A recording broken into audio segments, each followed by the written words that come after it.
Hello everyone, welcome to the smart IAS. आज हम discuss करने वाले हैं 6 मई 2025 का करंट अफेयर्स। तो आज हम दो टॉपिक डिस्कस करेंगे। First is civil defence drill, second is India's first genome edited rice variety.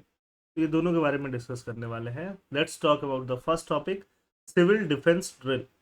Ministry of home affairs has directed states like Jammu and Kashmir. Jammu and Kashmir क्योंकि वहाँ पे सबसे ज़्यादा खतरा रहता है। फिर Punjab is a bordering state, Rajasthan ये भी बॉर्डर करता है पाकिस्तान के साथ, हरियाणा ये भी अराउंड है। To conduct mock drill conduct करने के लिए 7 मई को, to prepare for any hostile attack. अगर पाकिस्तान कोई भी होस्टाइल अटैक करता है तो प्रिपेयर रहने के लिए गुवाहाटी में भी स्टेट गवर्नमेंट ने ऑर्डर दिया है मॉक ड्रिल्स के लिए। Overview of civil defence. Civil defence measures are design to address emergency situation. Mock drill मतलब कि एक ऐसा ड्रिल प्लान करिए कि ऐसा लगे कि अटैक हुआ है, और उसमें सिक्योरिटी फोर्सेस कैसे कोऑर्डिनेट करती हैं उनको हम क्या बोलते हैं, मॉक ड्रिल बोलते हैं। उस टाइम पे कैसे हम इंफ्रास्ट्रक्चर को डैमेज होने से बचाएंगे, क्रिटिकल सर्विस को डैमेज होने से बताएंगे, ये सारा काम उस टाइम पे किया जाता है। Historical background. Initially, civil defense in India focused on awareness and planning under the Emergency Relief Organization. Initially में सिविल डिफेंस इन इंडिया किस पे फोकस किया गया? प्लानिंग पे फोकस किया, अवेयरनेस पे फोकस किया under the emergency relief organisation. 1962 China war में, 1965 इंडो पाक कन्फ्लिक्ट में पॉलिसी में हम लोग शिफ्ट लेके आए और सिविल डिफेंस एक्ट बना। 1968 में क्या बना? Civil defence act, so that कि हम प्रोटेक्टिव मेजर्स ले पाए across India during hostile attack. जब भी होस्टाइल अटैक हो, ऐसा कुछ जैसा कि पहलगाम में हुआ था, तो हम लोग कुछ प्रोटेक्टिव मेजर्स ले पाए। सिविल डिफेंस एक्ट 1968 में आया, फिर बाद में उसमें अमेंडमेंट भी हुए। सिविल डिफेंस एक्ट क्या बोलता है? Civil defence act authorises non combat measures. I repeat, non combat. Non combat मतलब लड़ने वाला नहीं। To protect people and property from hostile attack via air, land और sea. It also enables the formation of civil defense corps and creation of rules and regulation। 2009 में amendment किया गया, इसमें disaster management को भी ऐड कर दिया गया है ना, अटैक्स के अलावा डिजास्टर मैनेजमेंट। सिविल डिफेंस के ऑर्गेनाइजेशन में प्राइमरली वॉलेंटियर होते हैं, supported by small number of paid staff. Paid staff होते हैं बट स्मॉल होते हैं पीस टाइम वाले। क्राइसिस में ये पेड स्टाफ बढ़ा दिए जाते हैं। Organization is managed and trained by deputy controllers, medical officers, civil defense instructors, ये सब लोग रहते हैं। Duty and training allowances are provided to volunteers. The long term goal is to have 1 crore civil defense volunteer across India within 7 years। 7 years में पूरे India में 1 crore civil defence volunteer होने चाहिए, जो टाइम टू टाइम ऐसा mock drill करते रहेंगे। तो मिनिस्ट्री ऑफ होम अफेयर्स ने ऐसा ही मॉक ड्रिल करने के लिए 7 मई को अलाउ किया है जम्मू कश्मीर, पंजाब, राजस्थान और हरियाणा स्टेट्स में। Drill will be conducted down to the village level. 244 districts में ये ड्रिल कंडक्ट किया जाएगा। क्या क्या मेजर्स इंक्लूड किए जाएंगे? ऑपरेशनलाइजिंग एयर रेड सायरन, सायरन बजाया जाएगा। ब्लैकआउट होने पे क्या प्रोटोकॉल होंगे, लाइट वाइट कट जाने पे ये दिखाया जाएगा। Training civilians and student on safety measures, civilian और स्टूडेंट को सेफ्टी मेजर्स पर ट्रेन किया जाएगा। इवैक्यूएशन का रिहर्सल कराया जाएगा। कैमोफ्लाजिंग क्रिटिकल इंफ्रास्ट्रक्चर, जो भी क्रिटिकल इंफ्रास्ट्रक्चर है, पावर प्लांट, मिलिट्री साइट्स, इनको कैमोफ्लाइज किया जाएगा। Mobilisation of civil defence volunteer, civil defence volunteer हैं उनको मोबिलाइज किया जाएगा। तो ये सारा काम यहाँ पे किया जाएगा। Second topic is very important for your prelims examination, this is a must topic.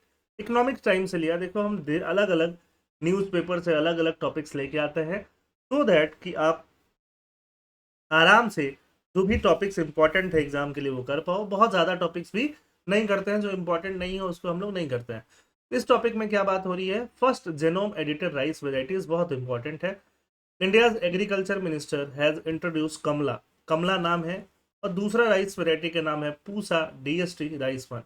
Country का पहला जीनोम एडिटेड राइस है, जिसको ICAR, India council for agricultural research ने प्रिपेयर किया है।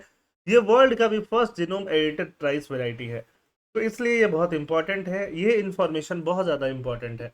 इसके अलावा ये कमला को डेवलप किसने किया है? ICAR का ब्रांच है, ICAR IIRR हैदराबाद में, उसने संभा मसूरी चावल से इसको डिराइव किया है। इसमें खास बात यह है कि अर्ली मैच्योर हो जाएगा।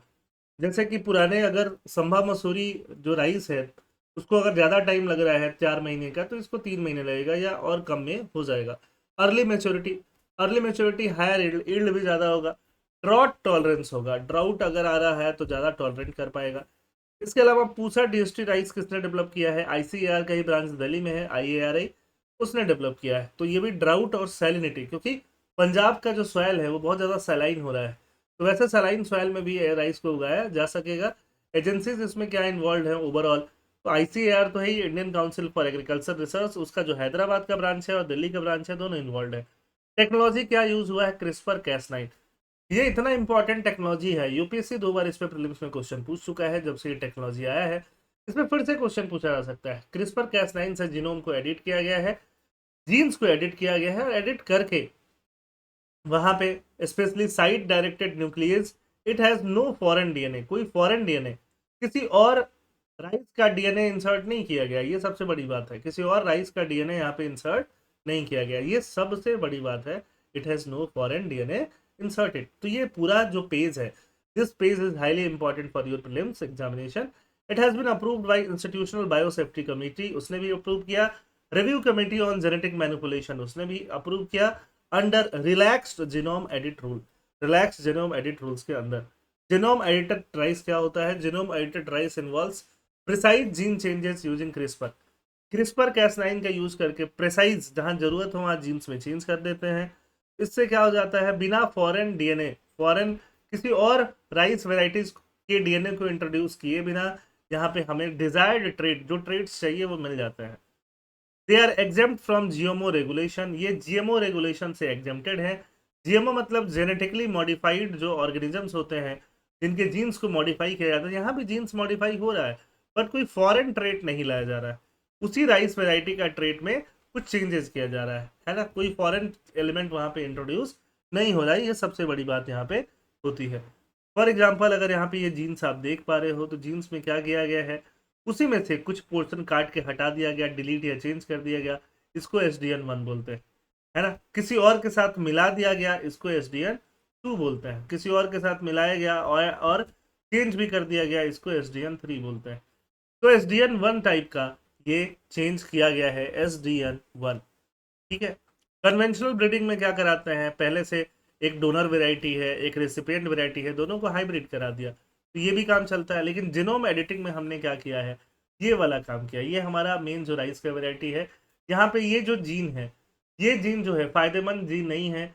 इस जीन की वजह से ड्राउट रेजिस्टेंस नहीं हो पा रहा है, तो इस जीन को हमने काट के हटा दिया, अब ये जीन काम नहीं कर रहा है ना, तो फिर ये और ड्राउट रेजिस्टेंस हो गया। तो ये है जीनोम एडिटिंग, जो क्रिस्पर कैस9 के माध्यम से बहुत ज़्यादा इजी हो गया है, और इसके बाद से ड्राउट रेजिस्टेंस बढ़ गया। ऐसा नहीं है कि बाकी मेथड खराब है, बट बाकी मेथड में दूसरे जीन्स को इंट्रोड्यूस करना पड़ता है, यहाँ दूसरे जीन्स को इंट्रोड्यूस करने की ज़रूरत नहीं है। बहुत ज़्यादा रेवोल्यूशनरी मेथड है ये।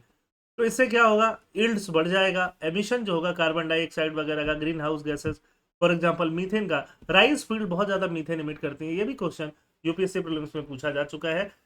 Significant water saving, water saving significant करना होता है। Kamala shorter maturity period allow for saving of 7500 million cubic meter of irrigation water which can benefit other crop. Use of safe and award winning technology, use of safe and award winning technology का यहाँ use किया गया है। Developed using CRISPR Cas9 genome editing technology, awarded the 2020 Nobel prize in chemistry. CRISPR Cas9 को 2020 में Nobel prize chemistry में दिया गया है। कोई फॉरेन डीएनए यूज नहीं हो रहा है, सिर्फ नेटिंग जीन को एडिट किया जा रहा है। Site directed nucleus 1 SDN1 and SDN2 method considered equivalent to natural mutation. Natural mutation का मतलब अपने आप से जीन इवॉल्व हो गया, वैसा ही काम यहाँ पे किया गया है। पोटेंशियल बेनिफिट क्या होगा? Exempt from stringent GMO regulation, genetically modified organisation का जो रेगुलेशन है उससे ये एग्जेम्प्टेड है। ये भी बहुत इंपॉर्टेंट इंफॉर्मेशन है। For example BT brinjal, BT mustard, इसको ये जीएमओ में आता है, जेनेटिकली मॉडिफाइड ऑर्गेनिज्म में आता है। इसको लाइसेंस नहीं मिल रहा है कि बीटी कॉटन छोड़ के बीटी ब्रिंजल ब्रिंजल को या बीटी मस्टर्ड को उगाया जाए, कल्टीवेट किया जाए, तो ये इसमें नहीं आता है क्योंकि ये खुद का ही जीन मॉडिफाइड है। रेगुलेटरी क्लियरेंस इसको मिल चुकी है इंस्टीट्यूशनल बायोसेफ्टी कमेटी के साथ।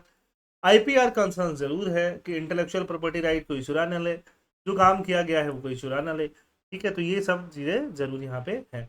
India most critical food grain crop जो है वो राइस है। राइस बहुत सारे लोग खाते हैं।